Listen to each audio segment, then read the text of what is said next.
మాది ముష్టికుంట్ల గ్రామం, బోనకల్లు మండలం, ఖమ్మం జిల్లా అండి. నేను ఖమ్మంలో సాయికృష్ణ సీడ్స్ మురళి గారి దగ్గర సలార్ అనే 25 ప్యాకెట్లు తెచ్చిన.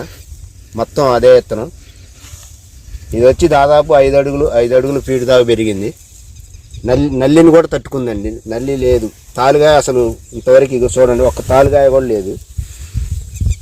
దాదాపు ఇప్పుడు 35 క్వింటాలు దాకా దిగుబడి వచ్చిందండి. ఇది తర్వాత చిక్కటి కాపు మంచిగా ఉందండి. నేను ఇప్పుడు 20 సంవత్సరాలు బట్టి వేస్తానండి మిరప తోట.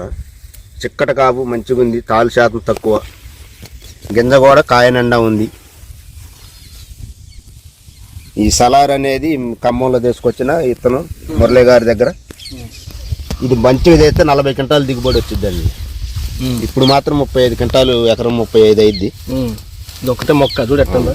మంద అంత అటు బాగా కిందకి మీరు అడ్డం మంద బాగా కింద, ఏ చెట్టు చూసినా అంతే ఉందండి.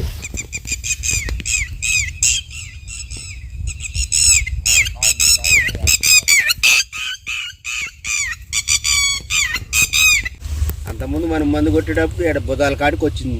ఏంటంటే కాయబడాక కింద కుంగింది. చిక్కట కాపు మంచిగా ఉంది.